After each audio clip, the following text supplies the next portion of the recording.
तो साथियों नमस्कार और स्वागत है आप सभी का हमारे YouTube चैनल स्टडी सर्किल में। और इस वीडियो में हम बात कर रहे हैं राज्यों के उच्च न्यायालय एवं सर्वोच्च न्यायालय के न्यायाधीशों से संबंधित जो अनुच्छेद हैं उनके बारे में। साथ ही साथ ये जो राज्य उच्च न्यायालय एवं सर्वोच्च न्यायालय के जो न्यायाधीश होते हैं उनके नियुक्ति के क्या प्रावधान हैं, उनकी योग्यता क्या है और उनका कार्यकाल क्या होता है, और उनके द्वारा जो शपथ लिए जाते हैं वो क्या है, या और उनके बारे में जो अन्य प्रावधान है उसके बारे में हम इसमें शॉर्ट रूप में जानेंगे। तो सबसे पहले हम बात करते हैं एक ट्रिक की जो सर्वोच्च न्यायालय और उच्च न्यायालय के अनुच्छेद से संबंधित है। तो जहां सर्वोच्च न्यायालय या उच्चतम न्यायालय के संबंध में अनुच्छेद 124 में ज़्यादातर चीज़ों के बारे में बता दिया गया है, वहीं अनुच्छेद 214 जो है वो ये बताता है कि राज्यों के लिए एक उच्च न्यायालय होगा और बाकी उसके लिए अलग से अन्य अनुच्छेद दिए गए हैं। तो सर्वोच्च न्यायालय के मामले में ये चीज़ बिल्कुल सिंपल है कि अनुच्छेद 124 में ही उनकी नियुक्ति, योग्यता, कार्यकाल और शपथ के बारे में विस्तार से दिया गया है अनुच्छेद 124 में सर्वोच्च न्यायालय के संदर्भ में। तो अब हम बात कर लेते हैं सर्वोच्च न्यायालय की स्थापना और उसके गठन से, जो कि अनुच्छेद 124 में दिया गया है। तो सर्वोच्च न्यायालय की अगर हम बात करें तो सर्वोच्च न्यायालय के जो न्यायाधीश हैं वर्तमान समय में, जैसे कि 5 मई 2026 को एक संशोधन किया गया है और जिसे मंत्रिमंडल ने मंजूरी दे दी है, लेकिन राज्यसभा से मंजूरी इसे प्राप्त होना है। तो उस दशा में जब ये राज्यसभा से मंजूरी मिल जाएगा तो वर्तमान समय में सर्वोच्च न्यायालयों की संख्या जो है वह 37 + 1 यानी कि 38 हो जाएगा। और वैसे 2019 में ये 33 + 1 यानी कि 34 था, तो अभी 4 बढ़ाया गया है। तो जो सर्वोच्च न्यायालय के न्यायाधीश होते हैं उनकी नियुक्ति जो है वो अनुच्छेद 124 के अंतर्गत ही किया जाता है। तो जो सर्वोच्च न्यायालय के न्यायाधीश होते हैं उनकी नियुक्ति जो है राष्ट्रपति के द्वारा की जाती है और इनकी नियुक्ति राष्ट्रपति जो है अन्य न्यायाधीश एवं उच्च न्यायालयों के न्यायाधीशों की सलाह के बाद ही करते हैं। यानी कि मुख्य न्यायाधीश की नियुक्ति करनी हो तो मुख्य न्यायाधीश की नियुक्ति के समय जो राष्ट्रपति होते हैं वो जो अन्य न्यायाधीश हैं सर्वोच्च न्यायालय में उनसे एवं जो उच्च न्यायालय हैं उच्च न्यायालय के न्यायाधीशों की सलाह के बाद ही करते हैं। लेकिन जब अन्य न्यायाधीश की नियुक्ति होती है तो उस समय भी यही प्रक्रिया अपनाई जाती है और उसमें सर्वोच्च न्यायालय के मुख्य न्यायाधीश से परामर्श लिया जाता है ना। यानी उनकी सलाह के बाद ही सर्वोच्च न्यायालय के न्यायाधीशों की नियुक्ति की जाती है। और जो मुख्य न्यायाधीश होते हैं इनकी नियुक्ति की अगर हम बात करें कि कैसे होता है, तो हालांकि यह अनुच्छेद 124 में ही दिया गया है, लेकिन व्यवहार में ये होता है कि जो मुख्य न्यायाधीश होते हैं सर्वोच्च न्यायालय के, तो इनके लिए ऐसा था कि सन 1950 से 1973 तक व्यवहार में ये हो रहा था कि जो उच्चतम न्यायालय में जो वरिष्ठतम न्यायाधीश होते थे उनको बतौर मुख्य न्यायाधीश नियुक्त किया जाता था। बाद में मामला कुछ बदल गया, तो सन 1973 में क्या हुआ कि A.N. राय को इनसे 3 वरिष्ठतम न्यायाधीश थे लेकिन इनको बना दिया गया, तो यहाँ पे मामला बिगड़ गया। फिर इसी तरह क्या हुआ, सन 1977 में M.U. बेग को इनसे अन्य वरिष्ठतम न्यायाधीश थे, फिर भी इनको मुख्य न्यायाधीश बना दिया गया। फिर इसके बाद ऐसे मामला चला। फिर 1993 में सर्वोच्च न्यायालय के न्यायाधीश मामले आए। एक आया पहला न्यायाधीश मामला, दूसरा आया दूसरा न्यायाधीश मामला 1993। तो इसमें क्या है, सरकार के निर्णय को कम कर दिया गया। फिर उच्चतम न्यायालय ने ये व्यवस्था दी कि उच्चतम न्यायालय के वरिष्ठतम न्यायाधीश को ही भारत का मुख्य न्यायाधीश नियुक्त किया जाना चाहिए और ये जो नियुक्ति है यह कॉलेजियम के माध्यम से होती है। ठीक है। और अगर हम इनकी योग्यता की बात करें कि सर्वोच्च न्यायालय के जो न्यायाधीश हैं उनकी योग्यता या अर्हताएं क्या होती हैं, तो पहला तो ये कि उन्हें भारत का नागरिक होना चाहिए और यह अनुच्छेद 124 में ही लिखा गया है। इसके अलावा उन्हें किसी भी उच्च न्यायालय का कम से कम 5 साल के लिए न्यायाधीश होना चाहिए, या फिर उन्हें उच्च न्यायालय या किसी विभिन्न न्यायालयों में मिलाकर 10 वर्ष तक वकालत का अनुभव हो या राष्ट्रपति के मत में उन्हें सम्मानित न्यायवादी होना चाहिए। यानी कि राष्ट्रपति की राय में पारंगत विधिवेत्ता हो तो ऐसे व्यक्ति जो हैं सर्वोच्च न्यायालय के न्यायाधीश बनने के योग्य होते हैं, यानी ये उनकी योग्यता है। और क्लियर है कि भारतीय संविधान में सर्वोच्च न्यायालय के न्यायाधीश की नियुक्ति के लिए न्यूनतम आयु का कोई भी उल्लेख नहीं है। ठीक है, इसके अलावा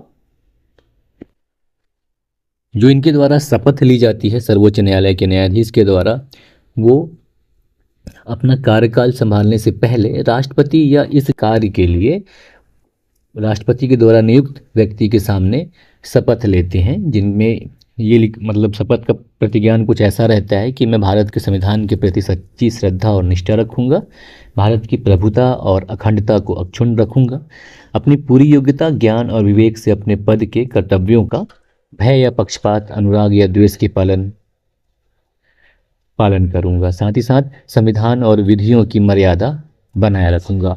अब जो सर्वोच्च न्यायालय है, सर्वोच्च न्यायालय के न्यायाधीशों की अगर हम कार्यकाल की बात करें कि इनका जो टेनर होता है ये कब तक है, तो भारतीय संविधान में जो सर्वोच्च न्यायालय हैं उनके न्यायाधीशों का कार्यकाल तय नहीं किया गया है, सिर्फ 3 उपबंध बना दिए गए हैं। पहला ये है कि 65 वर्ष की आयु तक पद पर बने रह सकते हैं। दूसरा कि वो राष्ट्रपति को लिखित रूप में अपना त्याग पत्र दे सकते हैं या संसद की सिफारिश पर राष्ट्रपति के द्वारा उन्हें उनके पद से हटाया जा सकता है, और ये प्रक्रिया के लिए महाभियोग लाना पड़ता है। तो महाभियोग की प्रक्रिया है ये मतलब कहीं भी या तो लोकसभा में या राज्यसभा में शुरू की जा सकती है।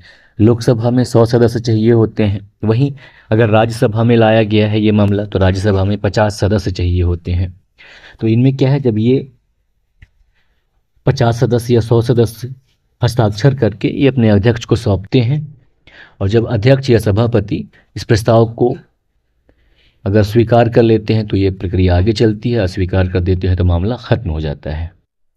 और ऐसा होता है कि अगर स्वीकार कर लिया जाए तो जो अध्यक्ष होते हैं या सभापति होते हैं लोकसभा या राज्यसभा के, इसकी जांच के लिए 3 सदस्यीय समिति गठित करते हैं। इन जो समिति गठित होती है इसमें मुख्य न्यायाधीश या उच्चतम न्यायालय का कोई भी न्यायाधीश होते हैं, दूसरा किसी भी उच्च न्यायालय का मुख्य न्यायाधीश होते हैं, और एक प्रतिष्ठित न्यायवादी होते हैं।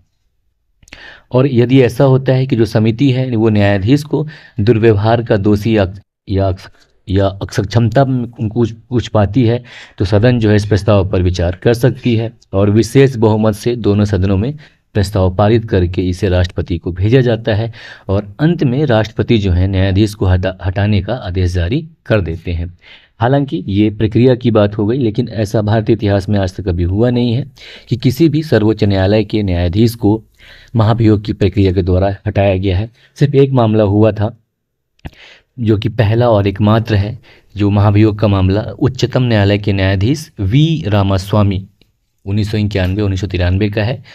मतलब जो जांच समिति बैठी थी उन्होंने दुर्व्यवहार का दोषी पाया था, लेकिन फिर भी उन पर ये जो महाभियोग है नहीं लगाया जा सका था। वजह ये था कि कांग्रेस पार्टी जो है मतदान से अलग हो गई थी। तो ये अच्छा ही हुआ एक तरह से कि मतलब हमारे देश में जो न्यायिक व्यवस्था है उस पर आज तक महाभियोग की प्रक्रिया नहीं चली। अब सर्वोच्च न्यायालय के संबंध में ये है कि जो भी अनुच्छेद वगैरह है सभी चीज़, यानी कि उनकी नियुक्ति कैसे की जाएगी और कौन व्यक्ति योग्य होंगे, उनका कार्यकाल क्या होगा, शपथ का प्रतिज्ञान क्या होगा, ये सभी जो है अनुच्छेद 124 में ही दे दिए गए हैं। वेतन और भत्ते के संबंध में अनुच्छेद 125 डील करता है। वहीं कार्यकारी मुख्य न्यायाधीश नियुक्त किए जाने के संदर्भ में अनुच्छेद 126 बताता है। साथ ही साथ एडहॉक जज या तदर्थ न्यायाधीश की नियुक्ति के बारे में 127 अनुच्छेद संबंधित है। वहीं सेवानिवृत्त न्यायाधीश की सेवा लिए जाने के लिए, मतलब कि उच्चतम न्यायालय की बैठकों में सेवानिवृत्त न्यायाधीशों की उपस्थिति के लिए 128 अनुच्छेद, मतलब भारतीय संविधान का अनुच्छेद 128 डील करता है।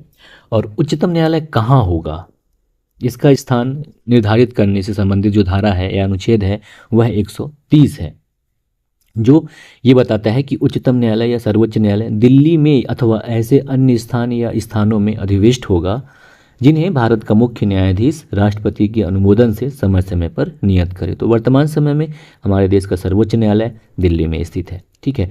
अब उच्च न्यायालय की अगर हम बात करें तो उच्च न्यायालय के जो न्यायाधीश होते हैं उनकी नियुक्ति, योग्यता और कार्यकाल के बारे में, तो उच्च न्यायालय के संबंध में जो अनुच्छेद है भारतीय संविधान में, अनुच्छेद 214 से लेकर 231 तक दिए हुए हैं और यह भारतीय संविधान के भाग 6 में उनके बारे में विस्तार से बताया गया है। तो जैसा कि बताया आपको कि भारतीय संविधान का भाग 6 जो है अनुच्छेद 214 से 231 तक, यह उच्च न्यायालय के बारे में और उच्च न्यायालय से संबंधित जो भी अनुच्छेद है उनके बारे में बताता है। तो जहां 214 जो है ये बताता है कि राज्यों के लिए एक उच्च न्यायालय होगा, यानी कि प्रत्येक राज्य के लिए एक उच्च न्यायालय होगा, और ऐसा भी हो सकता है कि एक या अधिक राज्यों के लिए एक ही उच्च न्यायालय होगा। ठीक है। और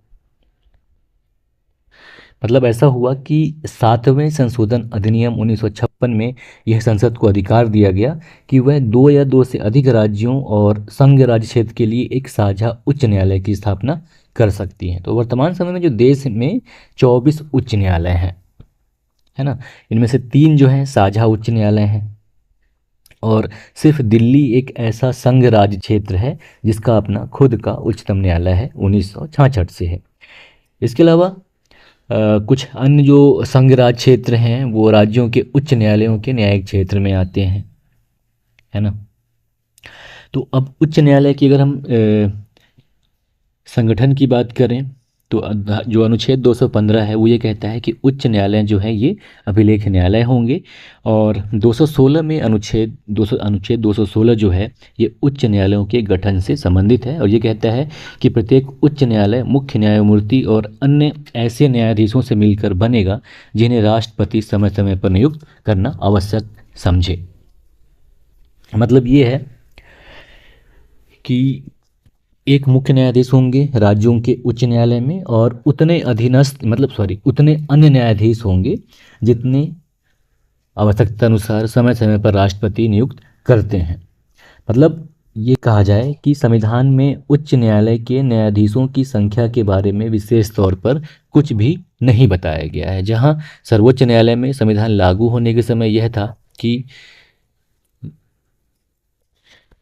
कि जब तक संसद विधि द्वारा अधिक संख्या विहित न करे तब तक 7 से अनधिक अन्य न्यायाधीशों से मिलकर बनेगा, यानी कि कुल 8 थे उस समय, 7 न्यायाधीश प्लस एक मुख्य न्यायाधीश। ठीक है ना। तो उच्च न्यायालय के संदर्भ में ऐसा कुछ नहीं है, बल्कि यह टोटली जो है राष्ट्रपति के विवेक पर छोड़ दिया गया है कि किसी भी राज्य के उच्च न्यायालय में जजों की संख्या कितनी होगी, है ना। और वहीं उच्च न्यायालय के न्यायाधीश की नियुक्ति और उनकी पद की जो शर्तें हैं वह अनुच्छेद 217 में दिया गया है। तो ये जो न्यायाधीश की नियुक्ति हैं, तो उच्च न्यायालय के न्यायाधीशों की नियुक्ति जो है ये राष्ट्रपति के द्वारा की जाती है, और जो उच्च न्यायालय के मुख्य न्यायाधीश होते हैं इनकी नियुक्ति राष्ट्रपति के द्वारा भारत के मुख्य न्यायाधीश और संबंधित राज्य के राज्यपाल से परामर्श के बाद ही की जाती है। और जो मुख्य न्यायाधीश के अलावा अन्य न्यायाधीश होते हैं उनकी नियुक्ति संबंधित उच्च न्यायालय के मुख्य न्यायाधीश से परामर्श करके किया जाता है। और जब ऐसा हो कि 2 या 2 से अधिक राज्यों के साझा उच्च न्यायालय में नियुक्ति में जब करनी हो तो राष्ट्रपति सभी संबंधित राज्यों के राज्यपालों से भी परामर्श करते हैं। ठीक है ना। और